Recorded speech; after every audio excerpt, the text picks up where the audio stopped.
I grew up with it. Don't know any better, I guess. Uh, it was just one of the deals that, uh, like I say, when I grew up around it, then I loved it. I worked on the race car with my dad, and then when I got old enough, I started driving and found out right quick I was going to enjoy driving. So I didn't. I don't know if it's just one of those things that I think I could do a lot of it by myself. So it felt like I was accomplishing something. Whether you run good or bad, you had a lot of control over what went on. So I liked that part of it. All right. And some of this stuff, you may not have first-hand knowledge, but you might have second-hand knowledge of it and stuff. And so just kind of briefly, because we're going to get into talking about VIR, but kind of work our way Okay. into it. Just briefly, what's the history of, and I've got a lot of different stories, and it's just a history of road courses in North America and how they came about. Because I've heard stuff like they used to use airports, or way back in the day, they were actually doing road races in small towns and stuff like that. As far as I know, I always told people when the second car was invented, that's when racing was invented. And a bunch of the big shot people in New York or all over the world, I guess, they did road racing. Okay, and then I guess it developed from there. They got into midgets, they got into all of that stuff, and then after the war, then all the boys come back from overseas and fighting and stuff. So our form of racing really got started. They started with modifieds, took liquor cars and made race cars out of them, and then in '49 they started racing what they call stock cars. And so that's what we got into, and that's when my dad first started. He ran the very first cup race in 1949, and I guess we've been in the racing business ever since.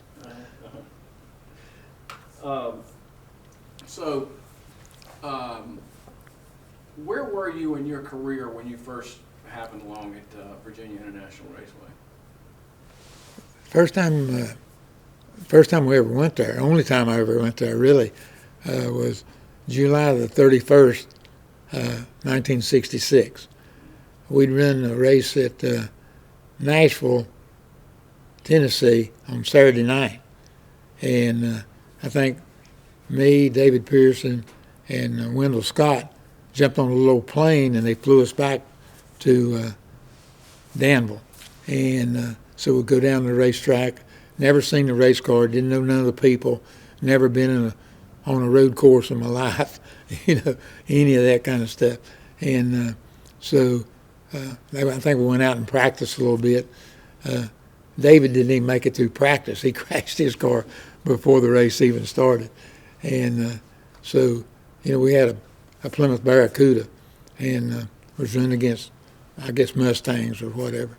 And so, we start the race. It's I think it was a 3-hour race or something.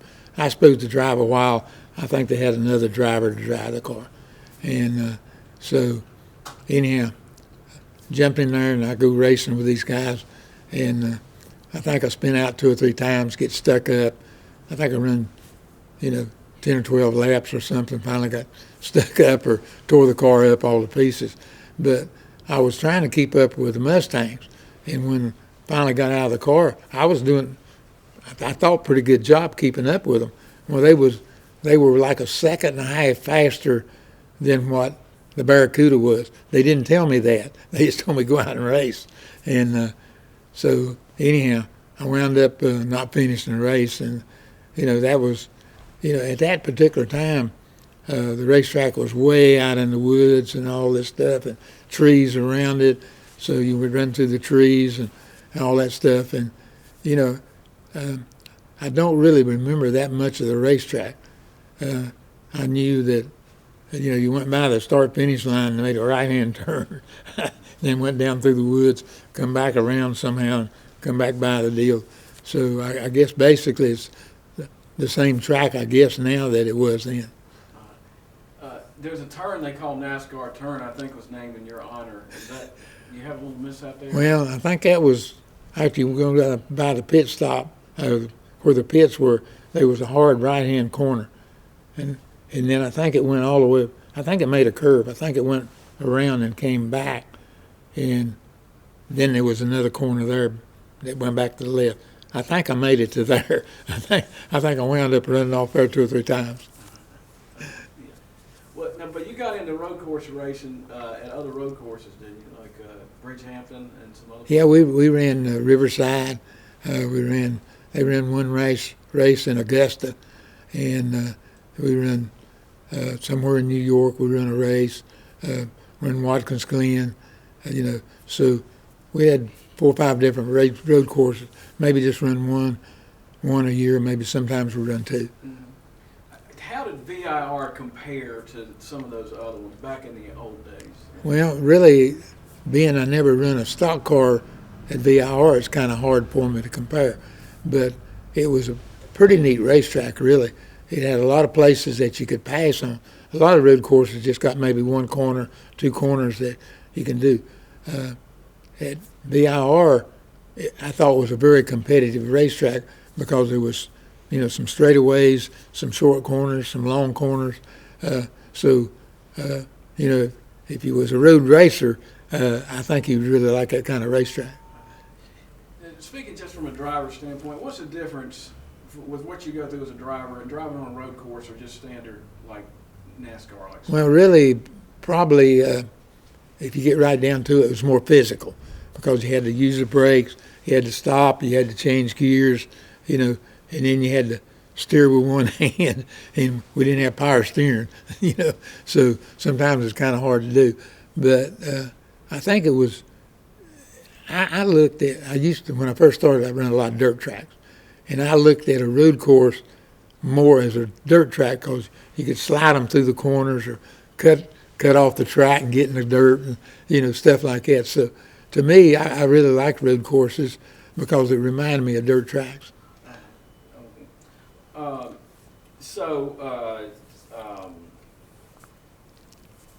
I guess if you can give me, and this would apply to any kind of racing, I just want to get as I call it, the king's standpoint of getting somebody like me who just fantasizes about it. What's it like being wheel to wheel against another car in a race? What's it like to be right there in the cockpit, as I call it? A lot of the racetracks, you just run the racetrack.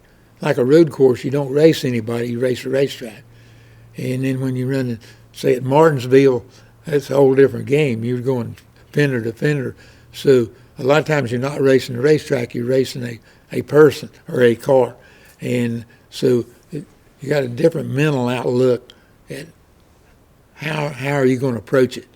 So again, it really winds up being completely different. You got a lot of guys that's really good on road courses. They can't run a regular racetrack. And you got the guys that can run good at Martinsville and can't run a road course for anything. So it takes a real talent to be able to do pretty good at both kind of tracks. All right, so VIR shuts down in '74. I heard there was too much partying going on or something. I don't know. Anyway, it shuts down for whatever reason. Harvey Siegel comes along 25 years later, and he says, I'm going to rebuild this thing. But the technology of cars, the way they were engineered, I'm imagining had changed a lot in 25 years. So what kind of, if they had asked you, what should we do here to make it safer? How do you adapt, in other words, to a racetrack built in '57 and you're going to open it back up in 2000? Well, most of the racetracks we run were built way back anyway. And the new technology that comes to the cars and stuff, it doesn't come from here to here. It's built up slowly. Every year the cars get more sophisticated, they get more technical, and the tires do, the cars do, the drivers do. So you kind of escalate along with all the changes. The track might not change, but the equipment and the way you approach racing, the competition, all that stuff changes from year to year. So to really do good at it, you got to be there every year, run every race to keep up with what's going on. So you went back to VIR since it's been, as they call it, resurrected. What was your impression? What's your impression of today? From the time I seen it, it was in the woods. Okay, now when I drive in there, it looks like going to a country club. Everything's manicured. the track was always okay, but they've cleaned out around the racetrack, got the trees out of the way. So it's like I say, it's like going to a big, sort of like going to Augusta National, more or less. You know what I mean? They keep up everything. Everything is neat and clean. The racetrack's still the same, but everything around it, I don't know, it just gives you a different atmosphere. From a spectator standpoint, even from the driver standpoint, it's just like a completely different deal. In other words, it went from 74 to what it is today. You can just sort of throw away everything except the racetrack. Everything else has changed. Did you get out on the track at all? No, I don't think I even went around the racetrack. You know, BIR has been really, really good with working with Petty's Garage. They've been really good with working with Victory Junction Camp for chronicling seriously ill kids that we got here in Level Cross. And they've been really, really good at helping us be able to, make some money, do some fundraisers, stuff like that up there. So, we really appreciate all the help they've done us. Is there anything missing from racing today that, like with the younger racers, that maybe you had back then that they don't have? Well, the difference in racing in the bygone years and racing today is so much more commercial. Everything's commercial. All the cars have got sponsors on them. You got to take care of the sponsor deals. You got to take, you got to do meetings with some of the fans that belong to, say, STP brings a bunch of people. You got to go, talk to them. Chevrolet brings a bunch of people. You go talk to them. Used to, you just run. You got to the racetrack. You worked on the race car. You went out and run when the race car's over. Put it on the trailer and took it home. So that part of racing has really got commercialized. It's more, if I looked at the overall, all racing sports, same thing. It's more of a show now than it is a race. It is racing, don't get me wrong, but there's so much showmanship, show that goes around the racing that 20 years ago, it just makes it look like a different sport. You like that, or you dislike certain aspects of that? Yeah, you got to go along with changes, okay? Some of the changes you like, some of them you don't. But in order for us to progress, we can't stay where we're at. You get to a point and you say, this is it. If you stay there, you get behind. So you got to keep going. We have to keep getting new fans. We have to, advertise ourselves different. We have to put on different kind of shows in order to please the fan and the sponsors and, whoever it may be. And, TV's been a lot of help for everybody because most all the races somewhere or another, whether it's so locally or some way, so we're getting out to more people with all kinds of racing. So, that's really grown the racing sport, whether it's go-karts or, Mandalena cars or stock cars or sports cars, doesn't make any difference. The TV deal has really, really expanded our reach to the spectator. This is going faster than I thought it would. I'm doing a lot of talking. Huh? Well, yeah. When you do as much as this as you do, you can kind of add yourself a little. Hey, what are you going to do with this? This is a documentary on the basically trying to do the all-encompassing history of VIR. Oh, okay. But starting with the very beginning, I've got archival footage from there. Okay, that's I've good. Got, way like from the early '60s and stuff, '61, '62 and stuff, and then I've got after it was grown up when they first got there. There were literally cows going through the track and with trees growing up in the track and ivy and kudzu all over the bridges and everything like that. And people like. When Harvey Siegel came in, they said, "Is he crazy?" Yeah. So when they took it over, somebody had a lot of planning way out there. Yeah. They didn't just look at today; they looked on the future, and they've done a super job.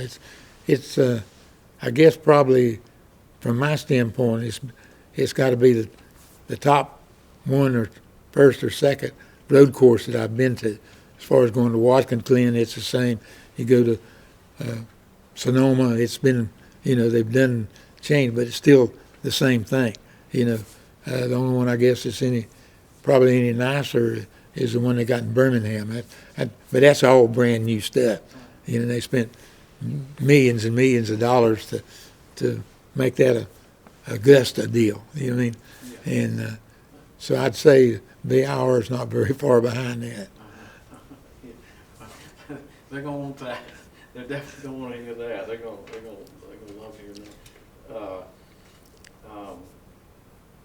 Yeah, that's what I was gonna say about what the comparing what the new VIR is to and stuff. And you say it's one of the best you can do. I'm sure that's good. That's all I got. Okay, buddy. I was expecting a lot. I hope you got what you need. No, I got a ton of things. Would Yeah, you can cut some of that stuff in and see what you got. Yeah. No, we'll do that. Would you mind if I got a picture? Yeah, man. We can get. I can get on either side of this car if you want. That way. No, you're all right. You're here. You sure? Yeah, man. All right. You want to use mine? You know what? I'll just email it to you. Okay, just do that. That's fine. Yeah. There you go.